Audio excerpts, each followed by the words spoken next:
Hello, everybody. Thank you so much. This is Derek Scarzella with Action A Go Go, and we're proud to have Troy Jeffrey Allen here joining us to talk about the majesty that is Mad Max Fury Road. Troy, how you doing?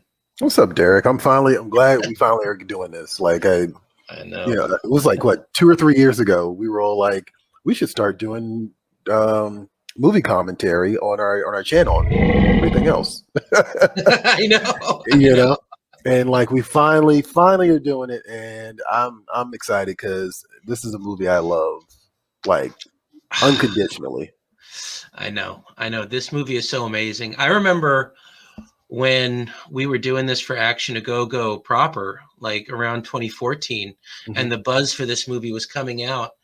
And I'll be totally honest, like the first time I watched this movie, the first time I heard about it, I was like, whatever. Like, this is going to be another remake, blah, blah, blah. But then that trailer came out, and it was just like, oh, my God. Well, like, it's incredible. It was very easy to be dismissive of this because, like everybody was doing the expanded universe shtick, right? And I feel like we're actually kind of out of that era now. It's just sort of like only the strongest survived, Yeah. But everybody was doing the expanded universe thing, and that's kind of how Warner Brothers was pitching this, right? Not necessarily George Miller, but this is how Warner Brothers was pitching it to the public, right? Yeah. And so it was really easy to just kind of be like, okay, all right, guy, here we go, Mad Max expanded universe, whatever, But yeah, man. Then that trailer dropped, and it was like, well, this is going to be a classic. Yeah. Like there was just no question in my mind. I was like, this is the movie. We were knee deep in actionagogo.com at that point. Yeah. Like, this was the movie. We're like, this is the movie we've been building up to. Before we even realized it. Yeah, totally. Now, this is like a reason to etra, but it was, but again, I do want to stress like how convoluted it was too, because but then we'll dive into the movie itself, but like Mel Gibson wasn't going to be a part of it. Right. They were promising big things. And let's be honest, every movie that wasn't a comic book movie or really a Marvel movie in the middle of the last decade sort of sucked. Or like a lot of those movies weren't that good. Or some of them were very hit or miss. Like we did get John Wick and The Raid and some like perfect action films, you could say. But they were promising big things with this movie, and it's pretty amazing that they actually delivered. Well, actually, I would kind of say the opposite, really. Like, I don't think they promised anything with this movie. Like, you know what I mean? Like, that was kind of the weird thing about it. Like, I remember the Entertainment Weekly article, the Entertainment Weekly front cover, which was kind of a given since Time Warner owned, I don't know if they still do, but owned Entertainment Weekly at the time, I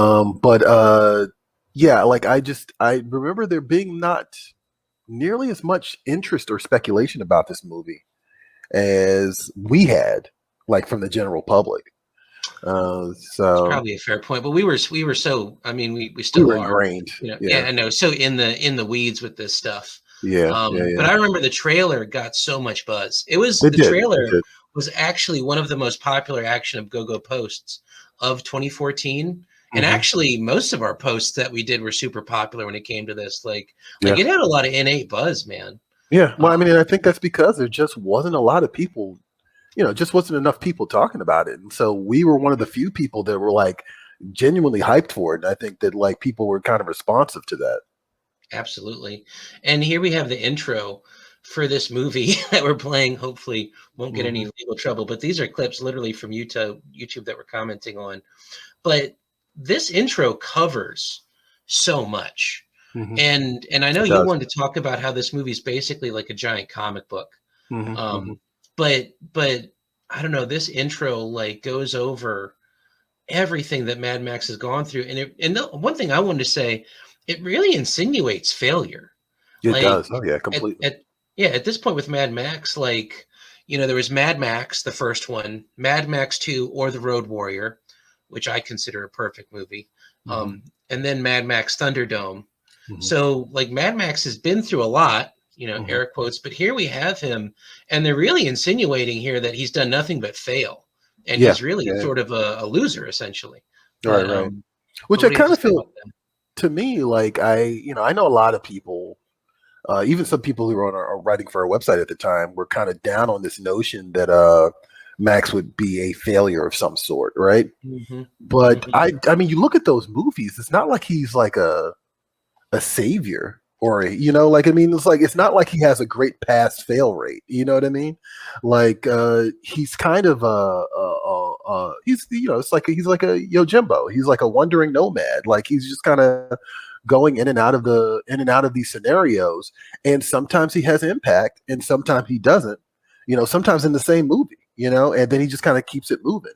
And so what we see here, and I actually didn't even catch on to this, I think really until I rewatched it a couple of weeks ago. But what we see here is he tried to make a difference, and we're getting very small glimpses of that in this movie, and then the comic books expound on this.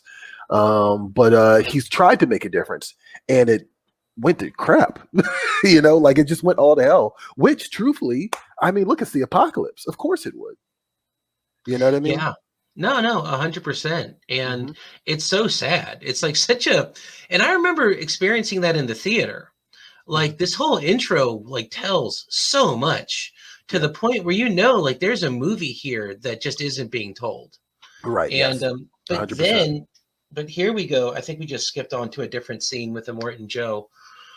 But here we just see this world building that George Miller does. And I mean, what really amazes me about this movie, real quick, about George Miller, because I just want to say this, it really blows my mind how he's gotten better with age with this type of film. Isn't it crazy? Yeah. And it's not like those previous films were not unique or amazing. You know what I mean? But here he just ratchets it up to a completely different level, and you just see it in every inch of this thing. Well, it just feels fully realized. Like it feels like, the movie that he was always trying to make is what Fury Road is. Like, you know what I mean? And like, there was I had to do some backtracking myself because I think that I got kind of caught up in the speculation train for this film, small as it was. And so one of the things I realized early on is like, the Mad Max franchise is kind of like this weird accident, right?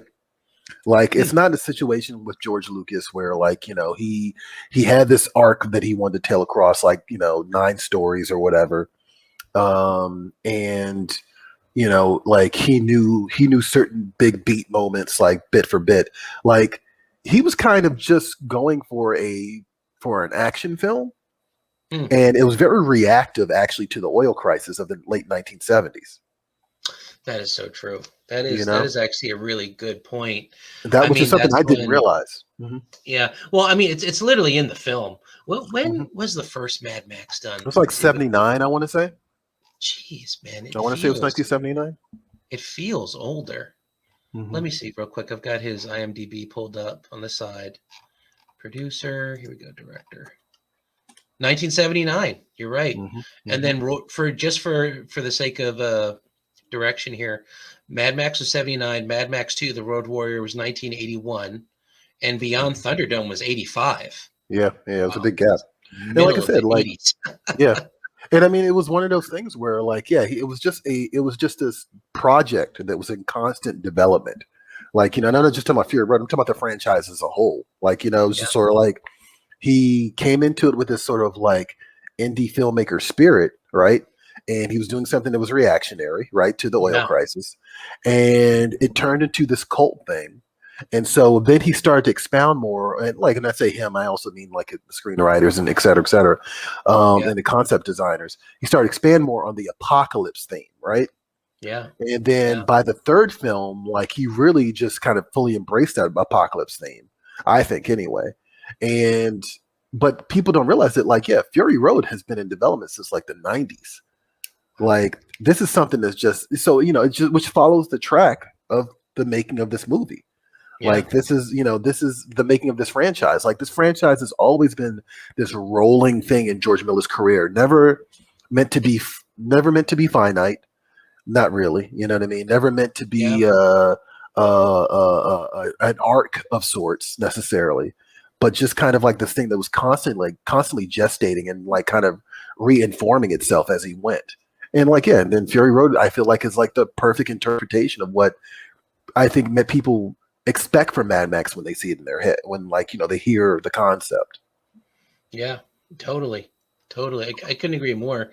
And I mean, when you say fully realized, I mean every after watching all these movies, like Mad Max Beyond Thunderdome, Whoa, I think comes off a little bit goofy in modern text or modern. Like I think it was definitely oh ahead of wait, its hey time. Derek, Yeah, what's up? the stream was suspended for policy violations. Really? Yeah. So I'm thinking you're probably going to have to stick to just images and not video. Should we end the broadcast or? Let's just. I mean, we lost 10 minutes. I don't know how much we lost here. Let's do this then. We'll take. Well, this I'm looking out. at it. I'm looking at it right now. So yeah, why don't you just Google Mad Max Fury Road and just occasionally and just expand it on screen? Okay, yeah, and that works too if you want to do that. Because Yeah, I was going to say you could just Google some images and just maybe flip through them. But we stopped about 7 minutes ago. Really? Yeah. Interesting.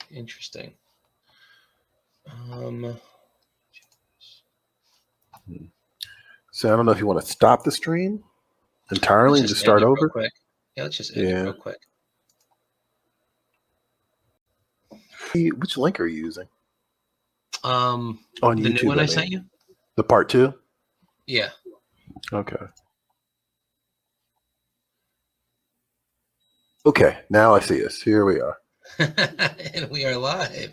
I just want to be very careful because I was like, okay, we lost this once. I know. So we're going to be good boys this time. Right. And we were really rocking and rolling. And so we got cut off there for a minute. Going to apologize to Google soon for whatever we did wrong. And now we're just showing some collected images from the movie. God, everything about this design, right? I think they deserve. I love that. How many Oscars did they get for this? I think it was something like 6. Yeah, because costumes was one of them. I'm going to say they should have just got Best Picture. That's the funny thing. Like that was pre-Black Panther, I want to say. And before that, I think like the last like genre quote unquote movie that got a best picture was Return of the King. Wow. So and I think Black Panther get Best Picture? No, it didn't get Best Picture. I think Moonlight got Best Picture that year. Oh yeah. Of course, I think it did. God, it's all such a blur after Corona now. It is. Time has no meaning. I know. I still haven't seen Moonlight, man. I got to check that out. I haven't. I've been in this mindset lately of like I just don't want depressing shit. Like, I just got to be honest. Like, I know I should be like more conscious and like and like try to care about these things, but I have been slowly devolving like over the last several years, and like the days of me just sitting through like 2 hours of torture porn is just not my thing. And I don't even think that that's what Moonlight is. It's just that like there's a lot of movies that just want to tug at your heartstrings and make you feel bad about stuff. I'm like, that's not what I go to the movies for. And actually, I'm going to bring that up later because we're talking about this right now. No, totally. I mean, that's totally fair, and that's one of the reasons I haven't seen it yet. At the time, I was like, God, I just don't want to watch something about, I don't know, like the super serious stuff. Yeah. But at this point, I feel like I just owe it a watch because it looked like it deserved what it got. It was 10 Academy Award nominations, 10 total. It was including Best Picture and Director. And it won the most 6. It won 6: Best Costume Design, Best Production, Best Makeup, Best Hairstyling, Film Editing, Best Sound, and Best Mixing, which it deserves. All of those things. At that point, how do you not get Best Picture? Mm-hmm. Like, that's how you. Mm-hmm. Yeah, I was just gonna say, at what point are you just beyond like genre? Right. And this is just such a good film. And I don't know who redesigned IMDb, but I could wring their neck at this point. Like, I'm just trying to pull a couple of profiles up to talk. And it's like everybody but what I want. But shout out to Hugh Keys Brian. Hope I'm saying his name right. We lost him the tail end of last year. We did. And we were talking about the making of the movie, and one thing that stood out for me from the making of the movie, and this is available in the behind the scenes, is that he would walk around on set in the middle of the desert as a Morton Joe. Not easy for someone in his late 60s, by the No, way. not at Really all. want to keep that in mind. Like I mean, I hate to say He this, was he up was just there. an old man. Yeah, Yeah. exactly.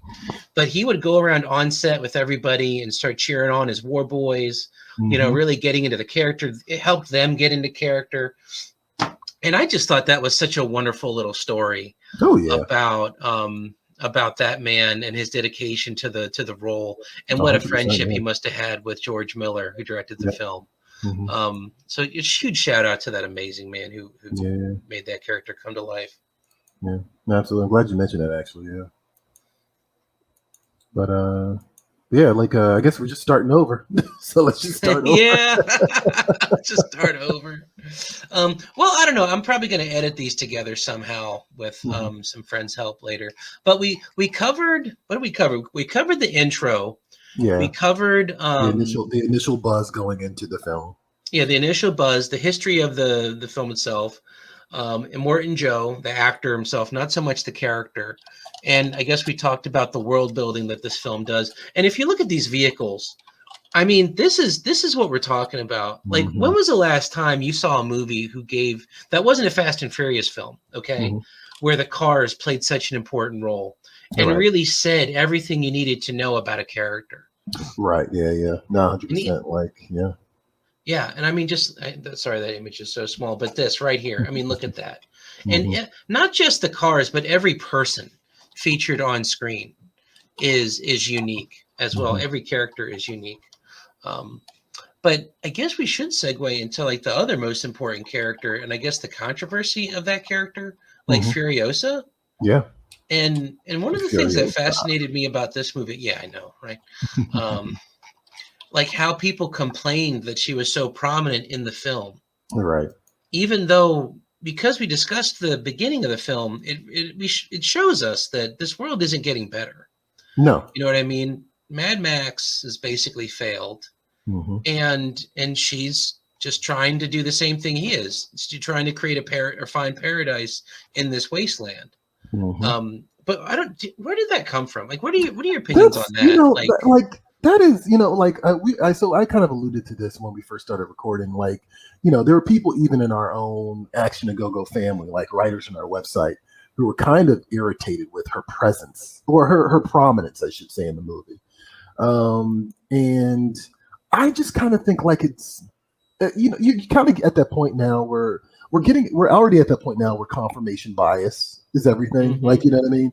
Where no matter what you say or do, and I say this for both sides of this argument too. Like, I think we in general have always been very middle of the road with this. It's just like, guys, can't we all just get along with this? Like, it's just, but I think that with this particular situation, it's like the people that were making that argument just were looking for an excuse to make that argument. You know what I mean?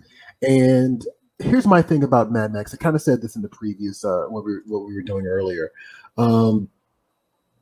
Like, he's not a classic hero. Like, you know what I mean? Like, he's not like one of those, he's not even the Punisher. Like, you know what I mean? He's more like a journeyman. Like, he kind of stumbles into these scenarios and then he walks away. And what you do with, and every scenario is like a different situation for him, even though it's all in this like post-apocalyptic reality, And so I saw people complaining that like, oh, he doesn't talk much. Truthfully, by the time we got to Beyond Thunderdome, Mel Gibson wasn't talking that much either. Like, like he was just kind of like, he's kind of like this broken character in Fury Road, and we're kind of getting to that point over the course of 3 movies. You know what I mean? Like, he's more expressive in the first film versus the third film, which is Beyond Thunderdome. And by the time we get to Fury Road, he's broken. I think that's a great point. Like with Mad Max Thunderdome, you really do see that it's not about him. It's at that point, it's about the world he's in. Yes. And he's like walking around this world, and it, like, is when he's with these children, right?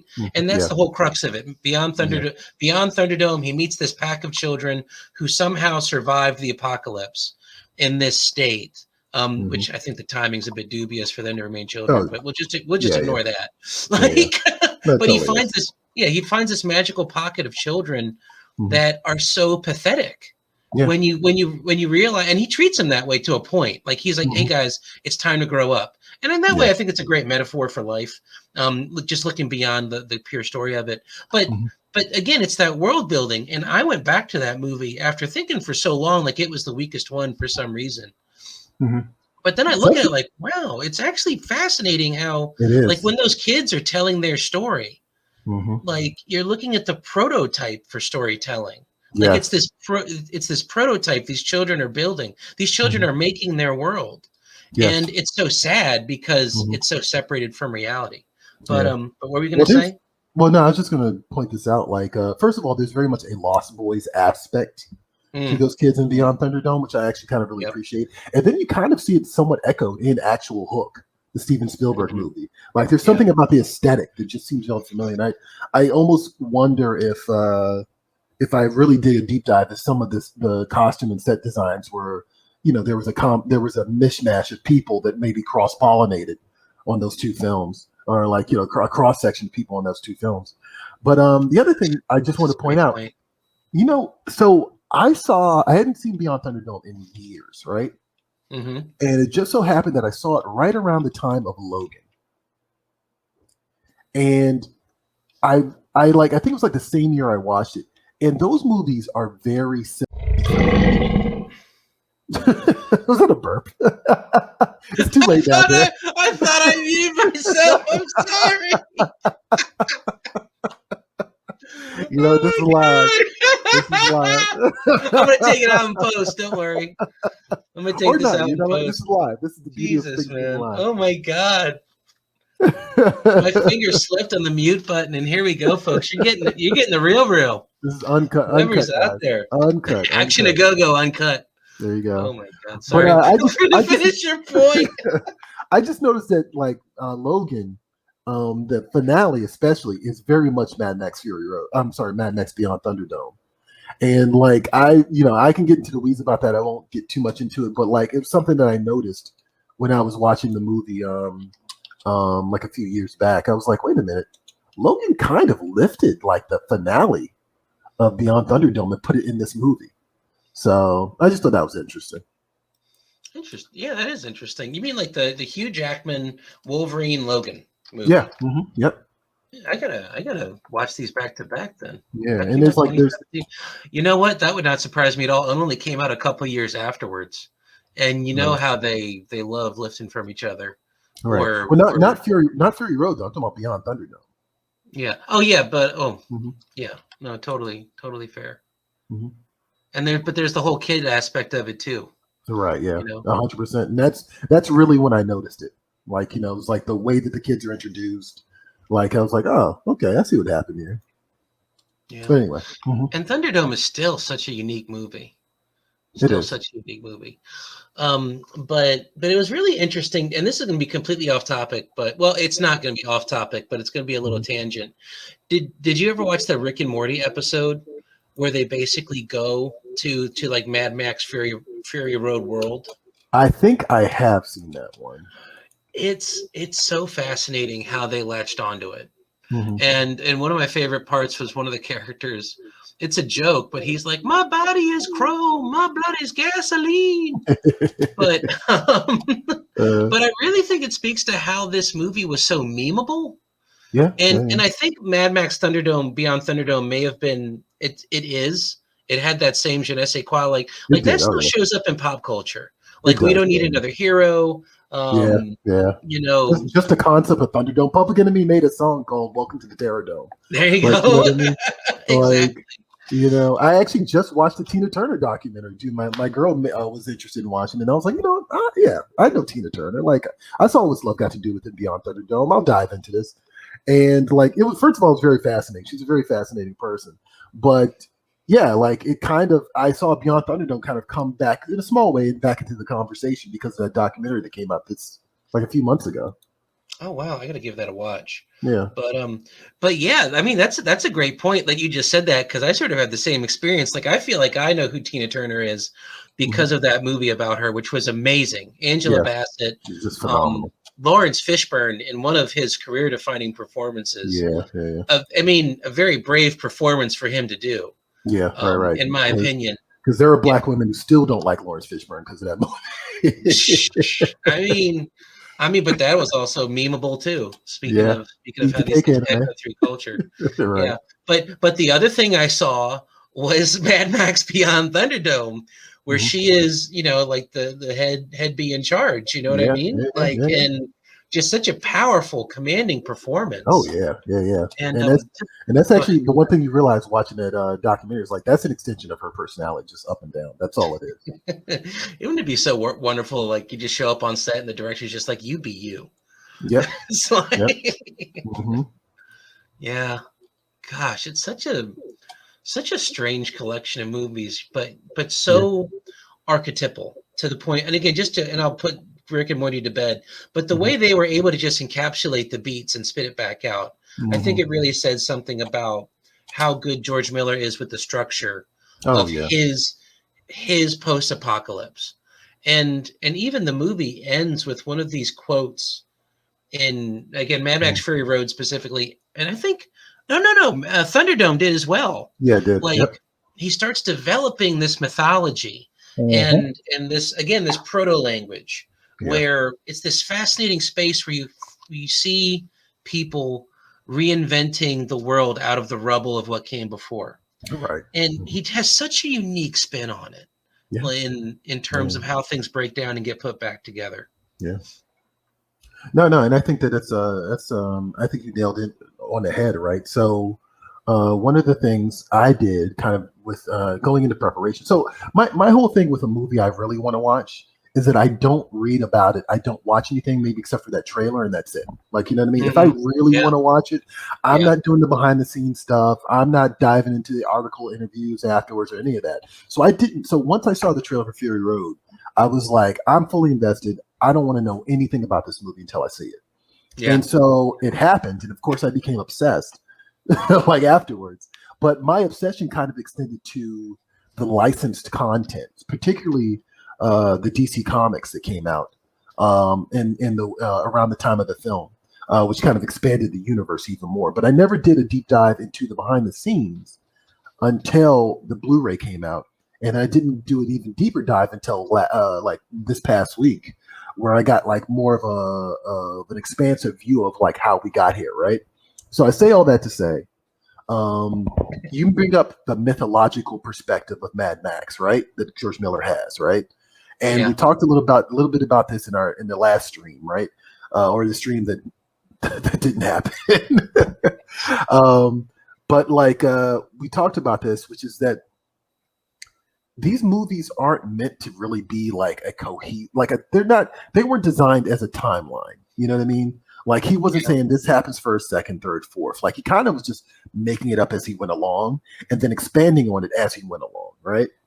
And so I think the problem here, going back to your thing about like people's irritation or annoyance with the Furiosa's prominence in the story and Oh God. Yeah. Mad Max lesser quote unquote, I don't believe this, but quote unquote lesser role in this story, is that George Miller has always been taking an approach with Max himself, which is that he is a mythological figure in the wasteland.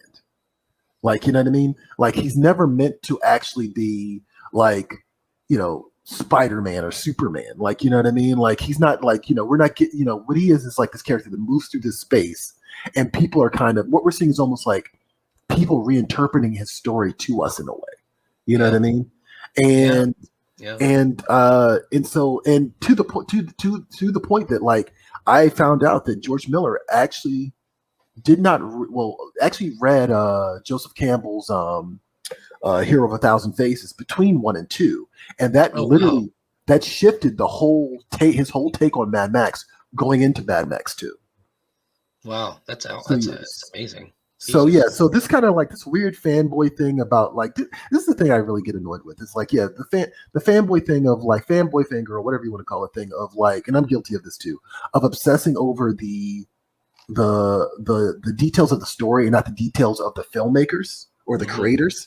I just throw all that out. Like it's just like ultimately it's what the creator wants it to be, and this has been an evolving story. It's not something that he's been trying to like an opus that he's been trying to make since day one. Like he just has kind of been constantly going back to it when it felt appropriate to him and building on it, you know? So that was the thing I just wanted to toss out there.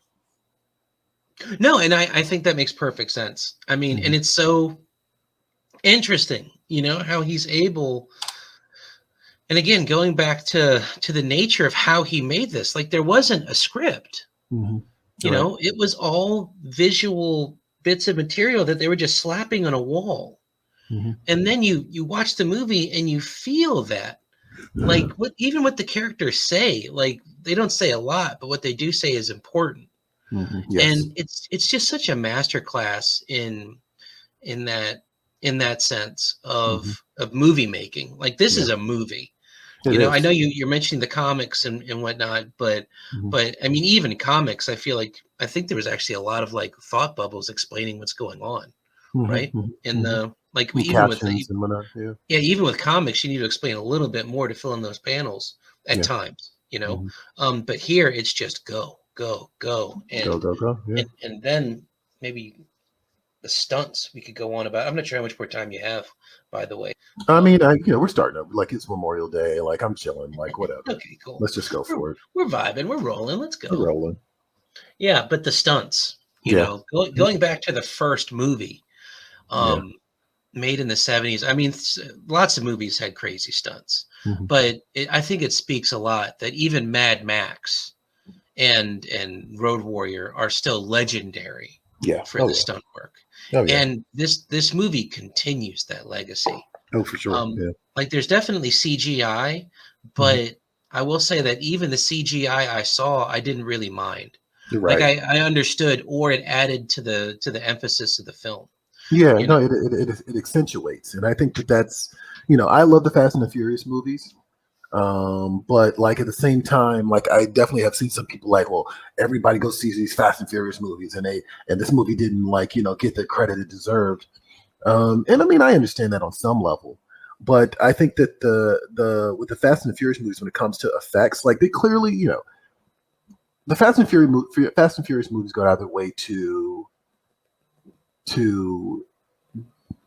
deny the laws of physics. Like, you know what I mean?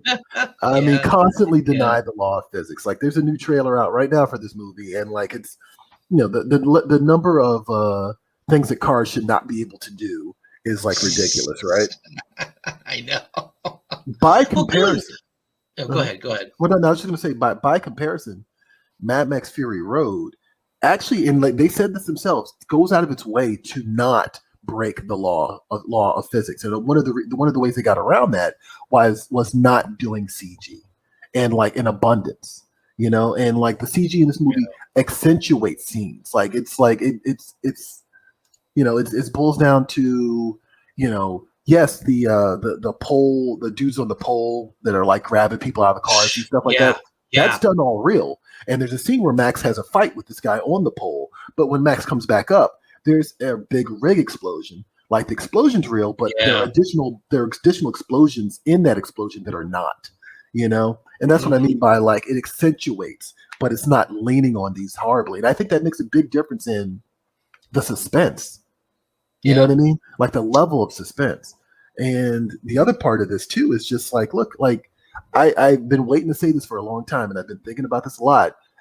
Working with Action to Go, working with the Urban Action Expo and Showcase. The thing about movies for me, the reason I prefer the genre stuff instead of like the dramatic, like, Oscar bait stuff, right? Is because look what humans can do. You know what I mean? Like, look what stunt people can do. Look what engineers can do. Like, look what like stunt drivers can do. Like, you know what I mean? Like that is really what you're getting out of these movies. Like, you know what I mean? And I feel like these movies kind of lose something when they do lean too hard on the visual effects because it's not as interesting. But it also just doesn't have that visceral, like, holy crap, like someone could have died making this. Like, that's the thrill I get out watching Jackie Chan. It's like he could have died making this, and there's no question about that, And there's something just kind of amazing about that to me. And I think this movie is an extension of that logic. Yeah, I agree again 100%. And I think this was the year. I remember this when people were really, I think, more seriously than ever talking about a category of the Oscars for stunt people. Yes, yeah, you're right. Yeah, like there was a lot of heat around that, and I think this was a big part of it because you couldn't get away with this movie without stunts. You couldn't do this movie without stunts, right? And stunt people and expert stunt people. We're not talking about just anybody. Right. Like, I mean, just this image right here that we're looking at now. I mean, these dudes are flying 30 feet above moving cars. Like, it's terrifying. Right. And I think they actually found them. I don't know if these guys do that professionally or something. No, they do. Yeah. Uh-huh. Oh my God. Like they're like Circus Soleil type dudes or something like that. There you go. Yeah. Just experts who do that sort of thing. Just amazing, man. Amazing. And also, like, I think I look at I'm thinking about just in terms of stunts, like you kind of look at the people that are attached to this, like there's stunt drivers in here who are like, old men. Like, you know what I mean? Like, this isn't like a new generation of stunt drivers doing this stuff. Like, these are people that, like, some of these guys like actually worked in the previous Mad Max movies, and there's just they have history behind their work. You know what I mean? And I think that's also pretty impressive. Like, they're doing young man things, and they're not young men. Well, but also, I mean, they're skilled. They're just skilled practitioners at what they do. Exactly. Like the infamous.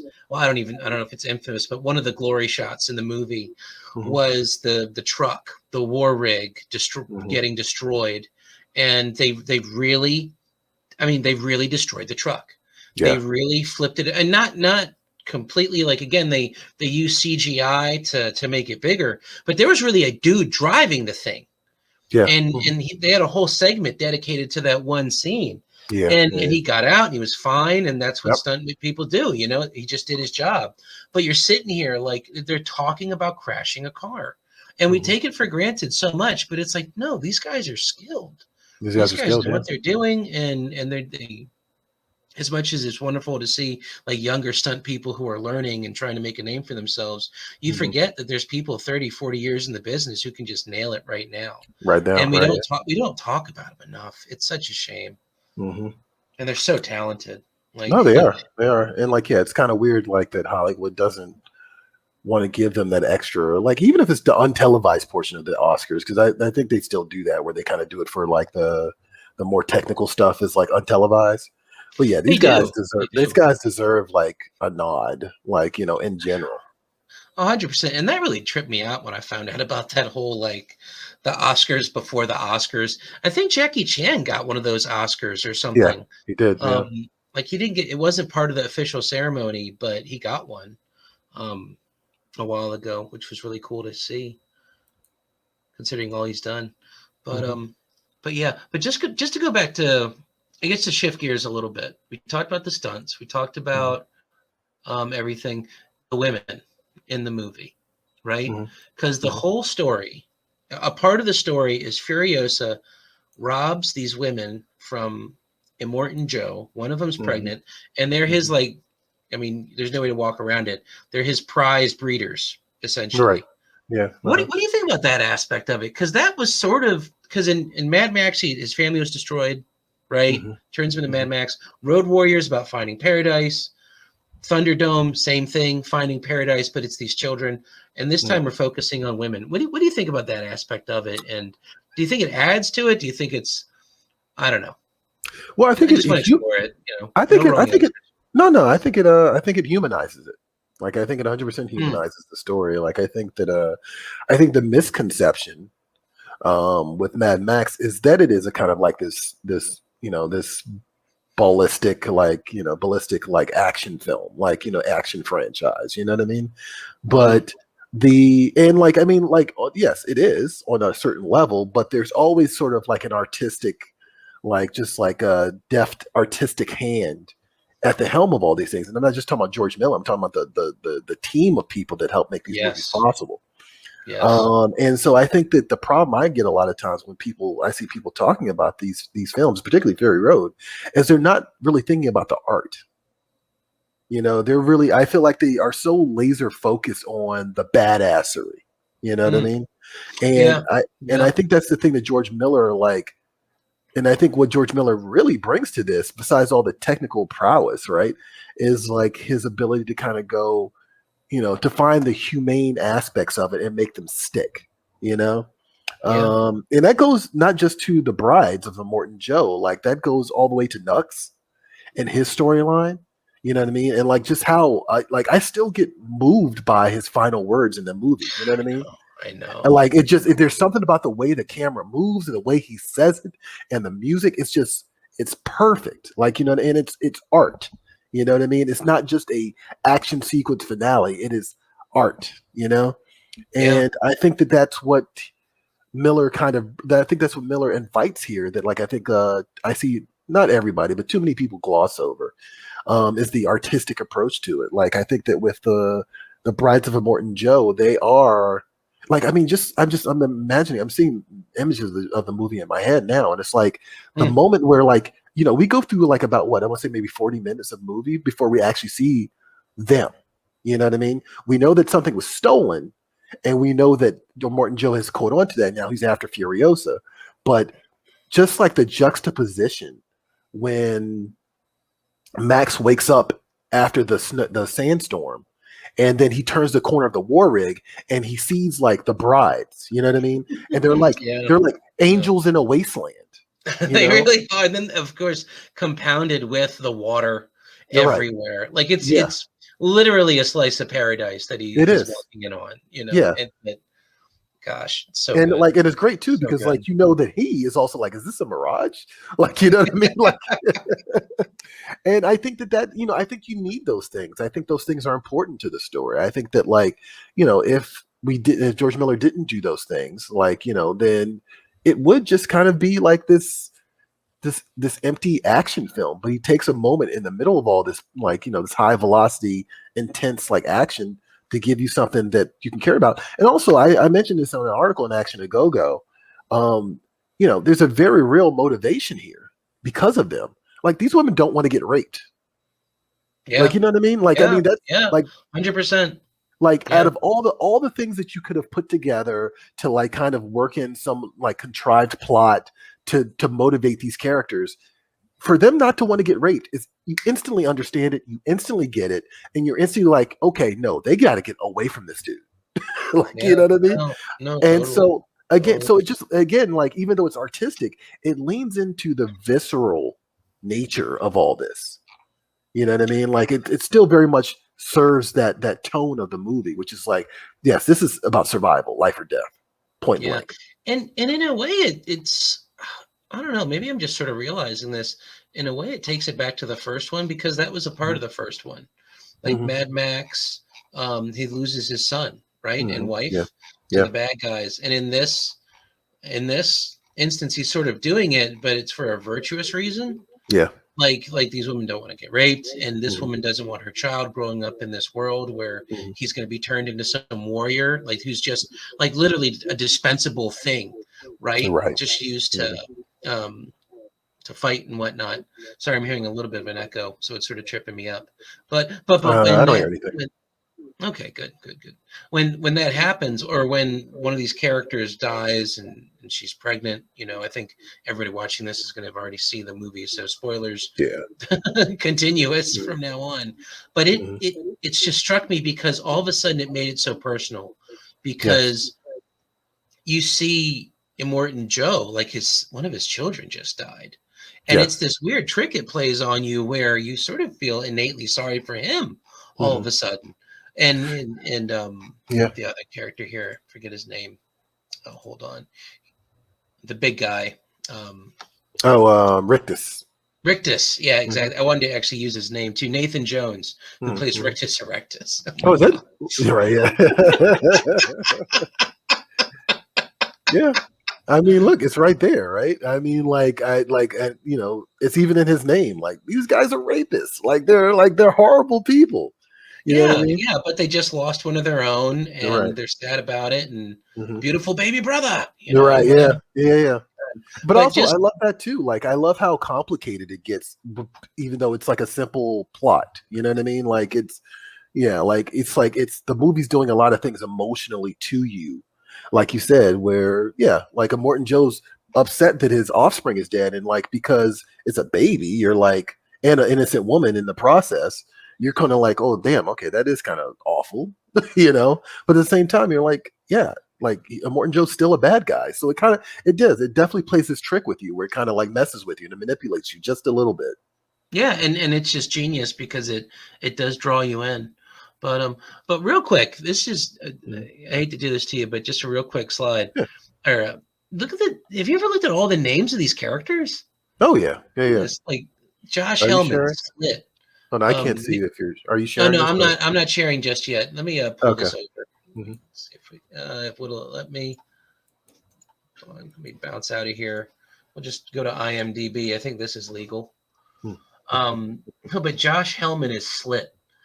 Nathan Jones, Rictus Erectus. Zoe Kravitz, Toast the Knowing. I never even Hmm. knew she had a name. Yeah, yeah, yeah. The Hmm. Splendid Angarod. This is Hmm. Cheeto the Fragile. Oh my God. John Howard, the people eater, the bullet farmer.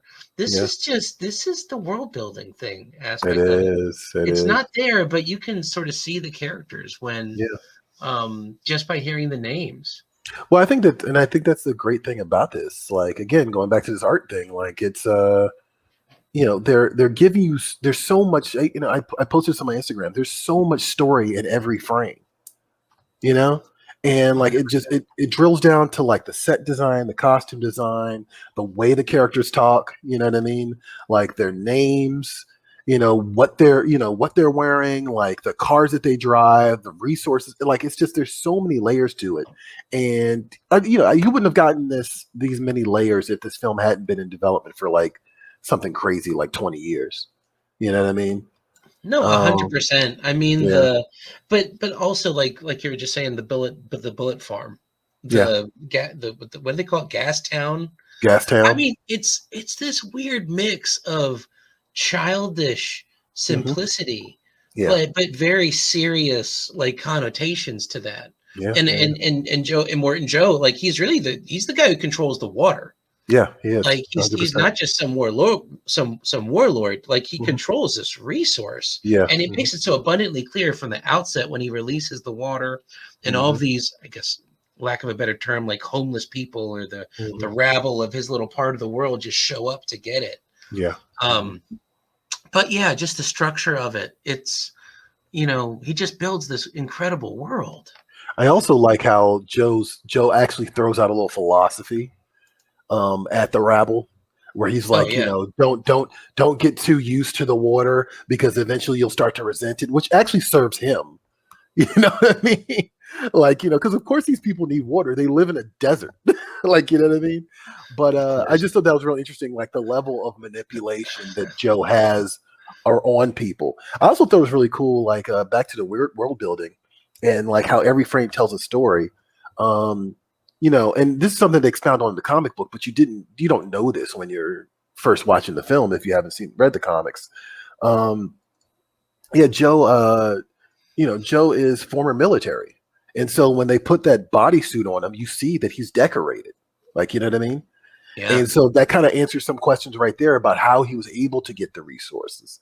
Like, you know what I mean? How he was able to like, you know, get to this position, like a guy with military prowess, you know, who's able to like, you know, probably like through action and violence was able to occupy a space that actually had a water resource, you know? yeah, yeah. Just to just to focus in on a Morton Joe. I mean, Yeah. again, I'm not in approval of what he actually did. Right, of course, But yeah. before But I the go story's down a this little story. rabbit hole, yeah, but the Mhm. story's a story. And if you look at it from a certain angle, and this is sort of something you can do with The Walking Dead as well, at Mhm. any point in time. Like if you look at it from a certain way, he's doing the best he can, Mhm. right, with what he has, and they have Mhm. nothing. Yeah, So, right, right. and that when and again going back to what he said about the water, Like that is such a hard thing to say. Like, don't get used to this because then you're a slave to it, blah, blah, blah. But he's sort of right. You know what I mean? And then you look at the world he was building, like there was fauna, there was green stuff. Yeah. So obviously he was doing some sort of management around here. And he's not, I don't know, and like he's just a couple things away from maybe not being a bad guy. Or in some ways maybe right, which is sort of scary. Right, which is the real terrifying thing about it. Like, I mean, he's hoarding resources. Like, I mean, that's what he's doing, from the women to the water to, like, you know, his brothers, who we don't know if they're birth brothers, but, like, you know, his brothers who have a town for gas. You know what I mean? Like, he's hoarding resources, and in this environment, he becomes a god.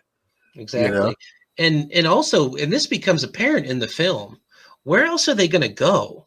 Right. You know what I mean? Like, Furios's plan was like, okay, this isn't here. Let's just keep going. And Mad Max points this out. Well, number one, we don't know what's out there. Number two, we're probably going to die anyway. Yeah. So let's just go back. So it's just, it's weird how the movie does that huge MacGuffin on you. Yeah. And, but it also, you know, there's nowhere else to go. It's just, it is what it is. I also want to point out that, like, it's, you know, and it's never said explicitly as far as I remember, but, like, Morton Joe's looking to make an offspring, more than likely a worthy successor. And if you look at his sons, that are surrounded by him, you have Rictus, who's clearly not too bright, right? Yeah. And it's kind of like just like a bull in a china shop, right? The incredible Nathan Jones, by the way. Yeah, right. Who's also on some sort of breathing apparatus on top of that. So there's clearly some sort of flaw. Here he is. Well, here he is. You mentioned that. And here he is. And it's really, does he need it? Maybe he does. I don't know. That's the crazy thing. Like, obviously Morton Joe does, I think. Right. Like, there's no getting around that. But I don't know. It's just so interesting. But then on top of that, like, you know, the little I was about to say something politically incorrect, but the little dude in, like, the little with the telescopic lens, who's like kind of like the watch out, like, that's also he's got also his son.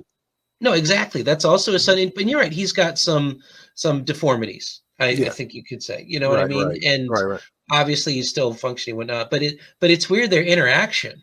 And that goes back to, it's almost a callback to Thunderdome. Remember who runs Bartertown? I run, and Master Blaster. I'm Master, he's Blaster, and it sort of echoes that as well. But you're right. Like, Morton Joe is looking for this perfect kid, right? That can take his place, that he can raise. Rictus is sort of close, but doesn't have the brains. The one who has the brains obviously doesn't have the body, right? And so he's really in a bind here when these women. And you also get a glimpse. Sorry, go ahead. No, go ahead. No, I was just going to say, but you also get a glimpse that Morton Joe's body is diseased. I mean, you clearly he's connected to a breathing apparatus on top of everything else, right? But you also get a glimpse of the boils on his body. Yeah. Like, you know what I mean? He's at end of life. Yes. I mean, it's not. He's not saying it, but that's also probably why he's such a vicious tyrant. Right. You know, like, he doesn't have time. And even Nux, you know, Nux is a tragic character because he doesn't have time. Right. You know, maybe he broke himself off something back there when he was in private time, but he was like aching for a kiss, you know what I mean? And that was the best he could get. Yeah. But he had covered in tumors and everything else, you know, such a sad character. God. Yeah. No, absolutely. And, like, it all serves the story. Which is like the amazing thing. I mean, how many movies do we watch where things don't even serve the story? Like, they're just like things to, like, you know, wink and nod to, like, the internet. Like, you know what I mean? Like, has nothing to do with the movie at all. It's like, you know, it's like, you know, let's throw this thing about this meme in here, or, like, let's be responsive to what the fans have said about this thing one time, like, on Twitter, like 2 years ago while we were making this movie. Like, none of that is here. It's just about the world and the story and what they're saying, and that's it. No, that is an amazing point, actually, and that's something. Like, we had a quick conversation. Maybe we should do The Last Jedi next. Yeah, that's the second one, right? The Force Awakens, Last Jedi, Rise of Skywalker, whatever. But there was something they did at the beginning of the movie where they basically made it out to be like when Poe was trolling the First Order with a phone call, right? Oh yeah. And I was like, this is okay, this is funny, but this isn't Star Wars. No, You know it what I isn't. mean? No. And that was one, and I think that's right off of your point where you don't get any of that in this movie. No. Society's broken down. They love engines because engines go. Yes. And that's it. They love gasoline because gasoline moves. They love bullets because bullets kill. Yep. And there's no irony in this here. It's you get what you get. And like, oh wow, that's an amazing point actually. How dedicated it is to its own story and world. Yes. And I mean, these are things that even I struggle with. Like, look, I've had to do stuff before, and like, you know, I look at stuff like this as inspiration. Where like, you know, when I'm telling a story where I'm like, well, am I making this about me or about my irritation with something that's happening in the world or the internet, or am I just telling the story? You know what I mean? Yeah. And it really does. It really is about dedication to the story. Like that's so impressive because like it's so easy to be responsive to the internet. And I think that's what people get mad about when we see like, you know, any number of things like in modern entertainment, right? That's like just too responsive to the internet. You know, it's like, no, this is his story. He's going to tell a story like hell or high water. And that's something that I wish more modern directors would go back to or even discover for the first time. Because I don't think nearly enough of them do. Or maybe it's also the studios who are like, oh, you got to mention this because, Wookiee Abuser 399 said this on Reddit. And like it got like 2,000 likes. Like, you know, I want to meet Wookiee Abuser 309. Jesus. Terrible human being.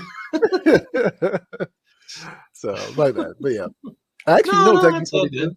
You know what actually was funny too? Just as an aside, by accident, I did not mean to do this at all. This is I feel like this is kind of how my life works. It's like things kind of happy accidents happen to me back to back.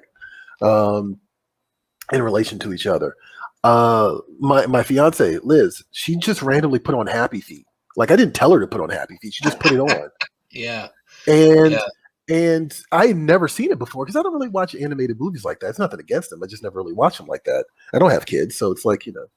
And I'm sitting there watching it and the credits are rolling and it says directed by George Miller. And I'm like, holy God damn it. I completely forgot about that. Yeah, like this is the same guy who directed Happy Feet and Babe. Exactly. That's what I was about to say. Like, so going to, but again, real quick, just to go back to the filmography, which we sort of did before. He had Violence in the Cinema Part 1 in 1971. It was a short.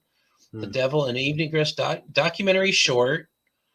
St. Vincent's Revenue film, another short. Then he went right to Mad Max. Mad Max occupied his time until the mid-'80s. He did a Tina Turner movie, which makes sense. Then he did Lorenzo's Oil. He did The Witches of Eastwick. Oh, was that him? I didn't know that was he was the director. Now I got to go back and watch that. I love that movie. Me and my mom both love that movie. I didn't know he did Witches of Eastwick. God, that's funny. Anybody listening, watch Witches of Eastwick. That's one of those rare movies where I want to see it remade. Yeah, I would love to see that movie remade. Yeah, but then he did Babe, Pig in the City. Wow. What's Lorenzo's Oil? I never saw that. Happy Feet 2, and then Mad Max Fury Road. Right. Jesus, man. What a filmography. That's a filmmaker right there. That's a filmmaker. But it's important to keep in mind. I want to throw out two things. Number one, he was actually involved in a Justice League film that never got made. Yeah. And that occupied a lot of his time. Yeah. And he got very close to making that movie. Yeah. Very close. And I think Guillermo del Toro was involved in it as well. But the woman who when we first see her, she's naked and she runs out to greet everybody because she was bait. Right. Yes. But she was actually supposed to be Wonder Woman in that movie. And it just didn't happen, unfortunately. No, it did not. And like, actually, I'm glad you pointed out too, because the story behind that movie is really fascinating. I also think it's something can be said for, look, corporate mentality be damned, right? We just kind of went through this year-long saga of AT&T buying Time Warner, then AT&T sharing ownership of Time Warner with or Warner Media with Discovery Channel, all for this, and like, you know, and how they're lining up the HBO Max like application, and like how they're trying to expand out and all this other stuff. And on top of that, the DC Comics connection and how that whole thing played out, right? And you know, something can be said for the mentality of Warner Brothers back in 2015, right? Because they really were dedicated to auteurs. Yeah. Like, and that's something that really did define them. And I don't think we appreciated that nearly enough at the time, but I think that's something that really defined them during the era of, you know, Disney's aggressive expansion with the MCU and Star Wars, and then the overreaction from other studios to that, right? Which is like, you know, let's make a monster verse, and let's make a this verse, and like let's make it, you know. But meanwhile, you know, Warner Brothers, mind you, of course, they were making DC movies at this time, but they weren't trying to overdo everything, and they really were just kind of entrusting these filmmakers to make films, you know.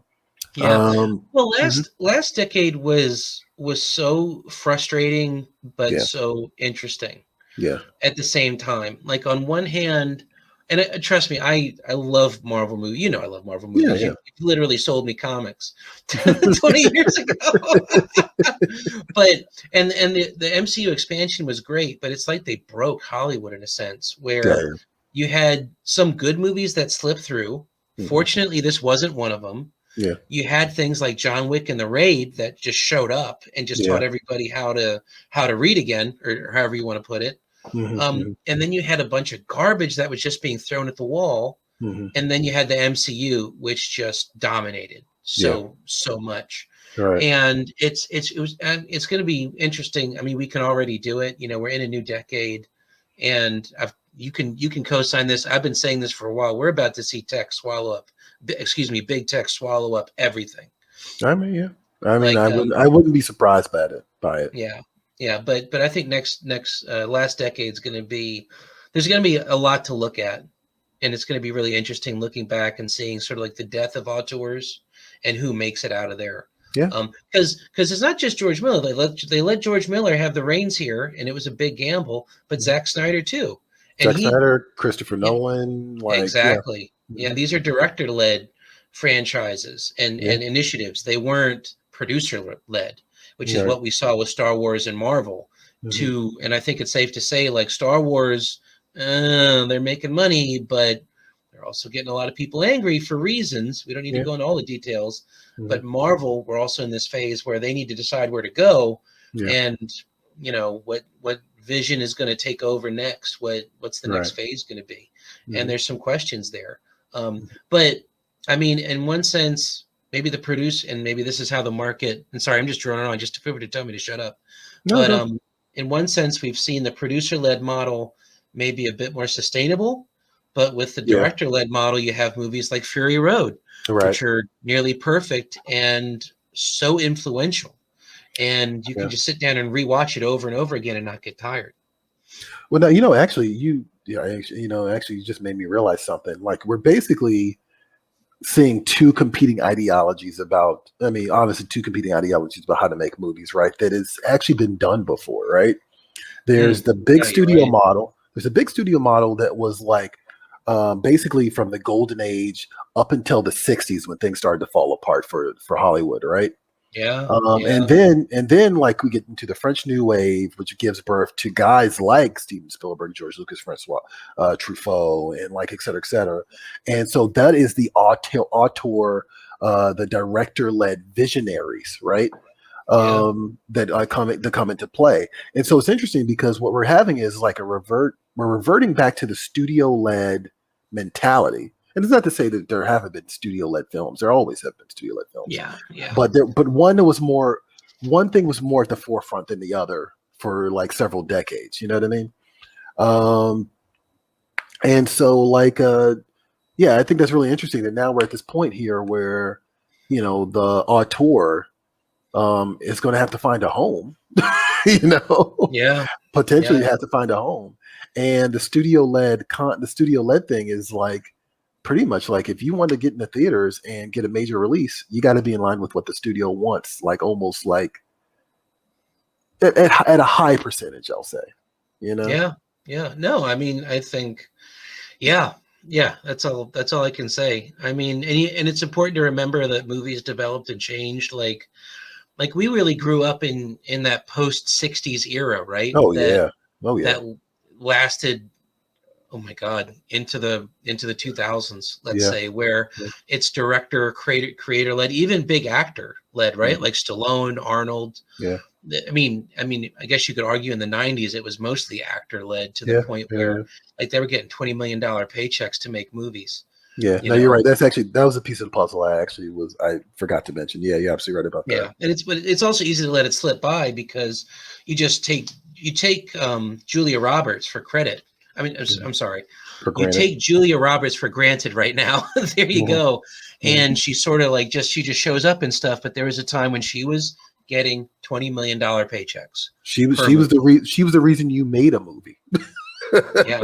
And I see we got a new person watching us, and they're probably wondering why we're talking about Julia Roberts instead of Mad Max Fury Road. It all makes sense. It all makes sense, but watch from the beginning when we post it.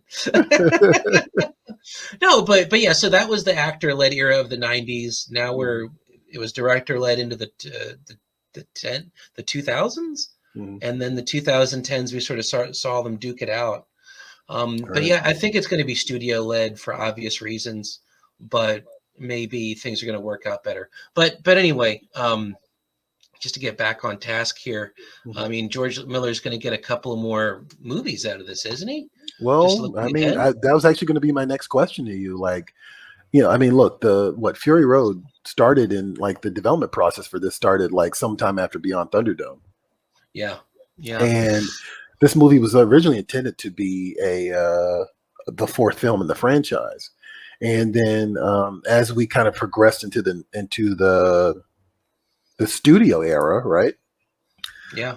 Then it became a talk about like, let's just reboot it and do an expanded universe. And so Miller was already thinking ahead, but Miller already had the script for Fury Road that he had already been developing through storyboards with Brendan McCarthy and through scripts with Nico Lathoris.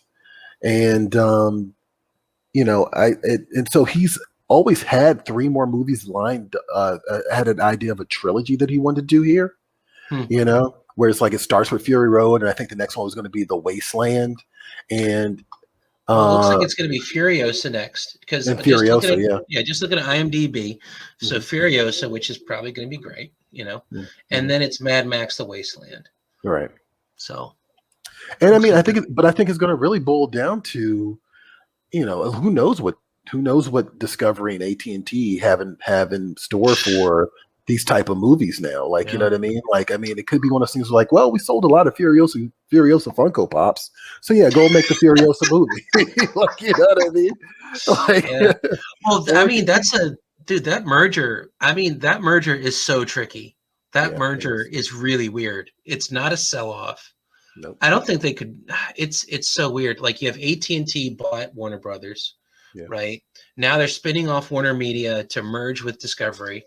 And I mean, that could go so many different ways. Like, Disney could try and swallow them up. Freaking Apple could try and swallow that up and just add it to their thing. But who knows what they're going to do content-wise then? Yeah. Like, you get a new bunch of people in there who, I don't know. I'm sure they're not going to cancel it or anything like that. But we're in this strange new era, man. And let me put it this way. Do you think Netflix could have made Mad Max Fury Road, or would they have? I think they would have, and I think they could have, and especially since I know that they're kind of partial to projects that are already developed and not things that they have to do from the ground up. But I don't think it would have been the same movie. Yeah, I don't know if they could have done it. Just not that, I mean, and I love Netflix stuff. Like, we should actually do a video on Love, Death, and Robots. I'd love to talk to you about that. If you've watched the whole thing. But, actually, I would definitely say like stuff like Black Mirror and Love, Death, and Robots is actually kind of in line with Mad Max Fury Road. But in terms of, I mean, this is going to be a bit granular, but would they send a team of people out to the desert for months on end. That's like, because this, in that sense, this movie was hard to make. And they had production problems, like not solutions, problems. And it goes back to 1987. Yeah, I know, right? Right. Like, I mean, like they even like apparently I think the movie was supposed to come out in 2013, and then like some sort of like environmental. It's like so wherever they wanted to shoot, which was like this massive desert area. I know what you're talking about. Yeah, it actually rained. Yeah. Like they went to the desert and then it started raining. And then it started raining. Had to find a new desert. Yeah. And they ended up in was it Namibia in Africa, basically.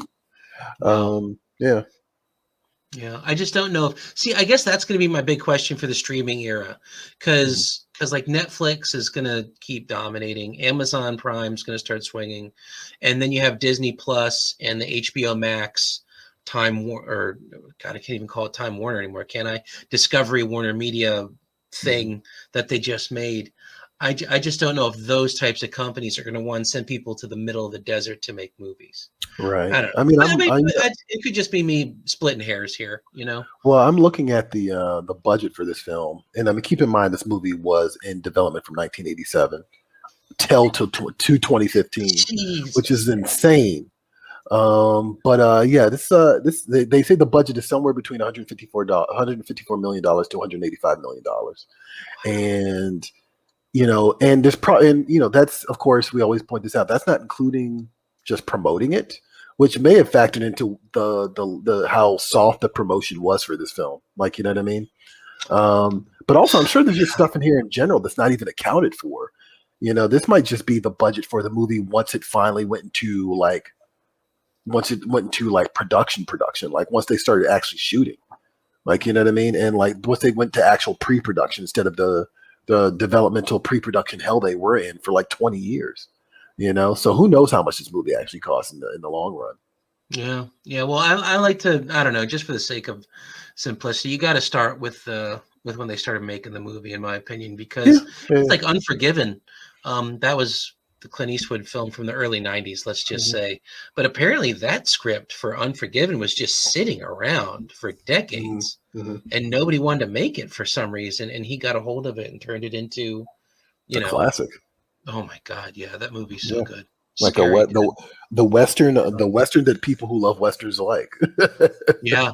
That's after the era of westerns, so absolutely.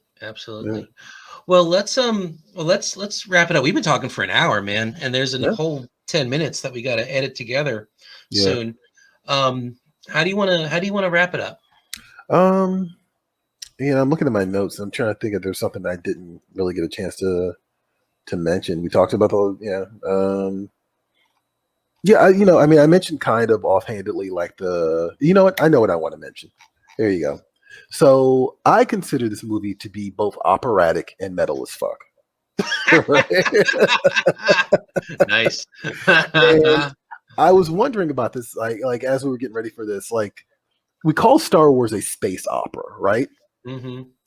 But what could we call this? Because I feel like there needs to be something akin to that for this type of movie. Well, I actually thought about this while we were talking, but I didn't get a chance to mention it. Mm-hmm. And these movies are not science fiction. No, they aren't. I mean, they're subgenre. Fiction. Yeah, speculative. Yeah. It's like so I guess that's the only thing with the Rick and Morty thing, that they turned it into a sci-fi thing, but they're not sci-fi at all. Like it's actually de-sci-fi. If you think about it, they're about devolution, not like evolution. Yeah. But I agree. This is the most heavy metal movie ever. Like, well, I mean, that's it. To the point where there's a guitarist with the flaming guitar, right, running around. Just to make it very clear, like where this is coming from. I mean, like, to me, like, I think in the last 3 or 4 years, I've really gotten into 2000 AD and Heavy Metal magazine. Oh yeah. Let's go. Right. And I feel like outside of like the very obvious direct adaptations of heavy metal stories and 2000 AD stories, this movie, like, it's right. Like, if we did a screening, right, it would be Heavy Metal the movie, Judge Dredd 3D, and Mad Max Fury Oh, Road. Like that would be the trifecta, right? oh, yeah. And I think that like, yeah, this is and maybe there's something in the middle there that I'm not really thinking about too clearly. But like I feel like this movie is like, and I mean this is also just kind of like a fact. Like they made this movie using the storyboards of of artist Brendan McCarthy. Like, before there was Yeah. they weren't really doing Yeah. a script. Yeah. They were making storyboards for this movie because they knew how visual this movie needed to be. Yeah. And I feel like this film belongs to comic books as much as it does cinema, which is interesting. No. And I know it was like a few months ago, or actually probably about a year ago now, over a year ago, Martin Scorsese made that comment about how Marvel movies are roller coaster rides or amusement park rides, but they're not cinema. Yeah. And Okay. here's the thing, like I got into it with a few of my friends about this, a few of my other friends about this. Like, I know what he means when he says that. Like, you know what I mean? I know exactly what he means when he says it, but it's kind of hard to explain to people who, and like I do production work, but like I'm not at this level of production work, like, you know what I mean? But like Yeah. it's kind of hard for people to explain to people who are just fans, like, you know what I mean? Who are just experiencing this as just moviegoers. But I understand exactly what he means. Like there's an extra thing that Mad Max Fury Road has, and movies like it that Martin Scorsese movies have that Yeah. that the Marvel movies don't. Like, you know what I mean? That's not a knock on the Marvel movies. I feel, but I might say all this to say the Marvel movies are not trying to be, as far as I'm concerned, movies necessarily. They're trying to be comic books turned live action. Like, you know what I mean? Well, hey, And I go think ahead. that Mad Max, in a weird way, is like an extension of that, but it kind of finds a way to become cinematic at the same time.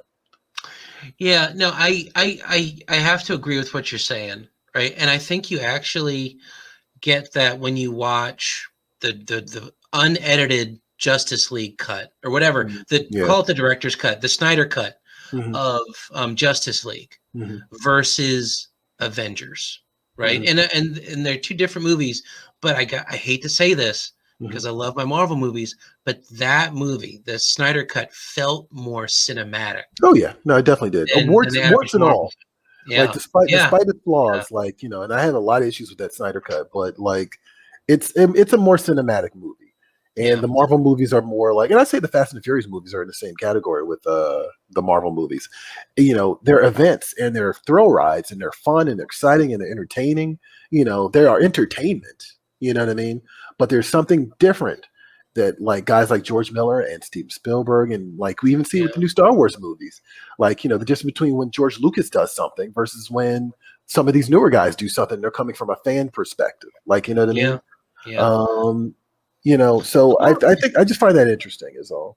No, totally, totally. And Marvel movies are bound to certain rules that like Yes. Christopher Nolan criticized. Hmm. Like films aren't supposed to have end cuts at the end. And I was sort of like, you know what, butts off. You're right, That's right, right, yeah. Like but whatever. but I mean, It's not like I'll they end it on invented this. these. Like I feel like Civil War Mhm. was probably the most cinematic Marvel film. I can see that. Do you agree with me there? I can see that. I can definitely see that. Yeah. I Yeah. can see what you mean by that. Yeah, like what they were doing, it was familiar, but it was big, but it was um like the whole thing between Captain America and Iron Man in that movie Yeah. it was sort of like when, not the same. Well, yeah, when he found out his parents were killed, it's like when a Hmm. Morton Joe loses his little baby. Hmm. All of a sudden it got personal, and Hmm. and maybe that feels more cinematic in some ways. Also the way it was shot. Actually, you know Um, what? I actually, and I totally understand what you mean by Civil War. I actually would say that the first Iron Man is more cinematic than like a lot of the other Iron Man movies. That has a lot to do with John Favreau. Well, yeah, Like, it's hard to argue that movie's literally the prototype for yeah, that $22 billion franchise you're and, right. and Yeah, counting. I mean, yeah, you yeah. can't understate how sorry, I almost knocked over something. Um, you can't overstate how much that movie got right. Hmm. And yeah, that's all I can say. Also, Thor at times. Very Yeah, beautiful movie. I mean, it is No. Kenneth Branagh. It is Kenneth Branagh that made that happen. But yeah, I would probably say the Iron Man films seem a little bit more in line with the film student mentality. I think that kind of goes into John Favreau has. But no, going back to my thing about the operatic, like space opera thing. Yeah. I'm going to say I'm trying to work apocalypse into this somehow. So I was thinking it was like maybe like aporadic. I'm trying to find. I was like, what is the equivalent to space opera that we could kind of make this? Because I feel like this has to be. This in itself is kind of like its own genre. Like, Well, you know what I mean? well, I want to Or say, like I mentioned, subgenre. yeah. Well, I mentioned Walking Dead before, Yeah. and sort of, I think that sort of falls into this too. I mean, if you take out the disease that makes you a zombie, I guess that's science fiction, even though it could be a weaponized version of rabies. Mm-hmm. And probably more realistic than ever at this point, given Mm-hmm. the era we live in. Mm-hmm. But yeah, it's just this genre that explores everything falling apart. Mm-hmm. And well, I'm sorry. Go ahead. I was just gonna say, I think he still does it the best after all these years, even though it's a bit ridiculous at times.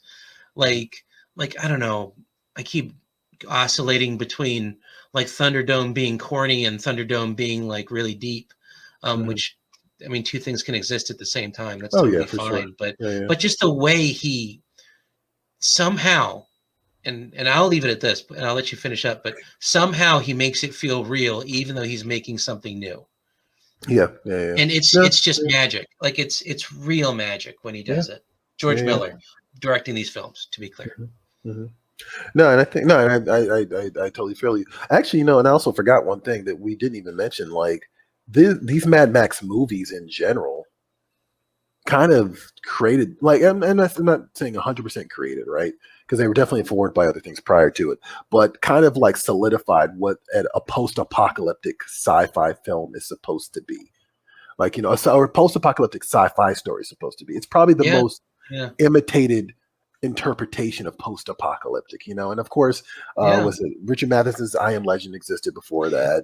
I was just about Dune existed before that, and or I guess maybe I'm not sure if Dune existed before the first Mad Max, but Dune, but yeah, book? Yeah, I'm pretty sure the books. The book, okay. Yeah.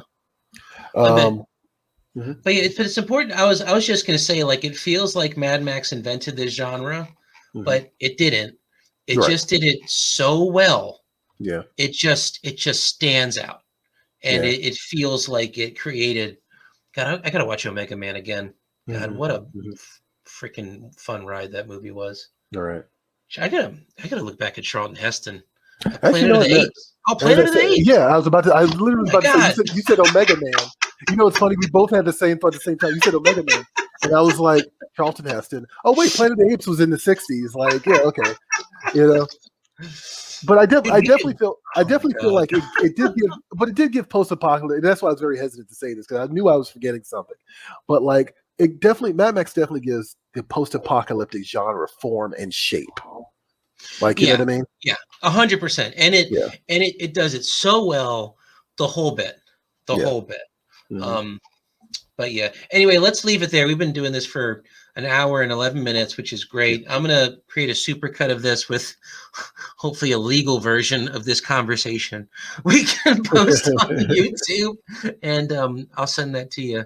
But I'm sure you can tell, dude, this is a great time. Really glad we got to do this, man. Yeah. And really looking forward to the next one. Okay, cool. Yeah, we got to decide what we're going to do next. What should we talk about next, guys? Like, let us know in the comments. Yes, please sound off in the comments. We will take requests. I really want to talk about Planet of the Apes. I haven't watched that movie in so long. That'd be great. But anyway, let's do our shout outs, and we'll plan for World Takeover over lunch. What do you want to let people know about? So I guess look, I'm Troy Jeffrey Allen. Once upon a time I was the managing editor for Action to Go-Go. It's all Derek's show now, but I've always been proud of Action to Go-Go. Like, I always thought that it was like, it kind of it helped define my taste and made me recognize what my tastes were. You know what I mean? And that extends to Previewsworld, which I am a producer and host of on YouTube. I'm also the behind the scenes. I'm also the content marketing manager. So a lot of the stuff you see on Previewsworld is kind of has to pass my desk if I have not written it or like hosted it, you know. Um, and so definitely check that out on YouTube. We do weekly shows and we let people know about the world of comics, which is one of the reasons I talked about comics so much. And look, I did an MF Doom comic, and that's pretty much everywhere on my profile across various social media. So just follow me on TJA Comics, Twitter, Facebook, Instagram, and yeah, YouTube. So there you go. Excellent. And I can vouch for Troy. Not only have I worked with him, but I've also been one of his customers. I read his comic book Bam, Fight of the Century, Mhm. and the MF Doom tribute, which was wonderful, wonderful tribute to that legend. Mhm. Anyway, this is Derek Scarzella, editor-in-chief of Action A Go-Go. You can follow us on Twitter at Action A Go-Go and Instagram. Please reach out. Feel free to give us some ideas here, like Troy mentioned. Also, you can read my books. I have 2 novels available on Amazon. The first is The Vicious Game. The second is Knuckle Crack Bone. More than happy to answer any questions about those as well. And above all, thank you so much for joining us. Had a super great time talking about Mad Max Fury Road and everything else, even remotely related to it. Can't wait to do this again. Have a good rest of the week, everybody. Bye. This is Derek Scarzella. Thank you so much for watching this video. Just doing a quick outro. Please like, subscribe, and comment. Above all, we want to hear what you have to say about this video, this movie, what it meant to you. Also, follow us on Instagram, Twitter, of course, YouTube. Check out our website, actionagogo.com. And of course, you can check out my own novels. Knuckle Crackbone, as well as The Vicious Game. Links are all down below. We also have a merch store if you want to enjoy our glorious Action A Go-Go electric logo, which is going to come right after this. And of course, again, thank you so much for watching. It's super appreciated. Hope you had a good time. I know we did. Bye.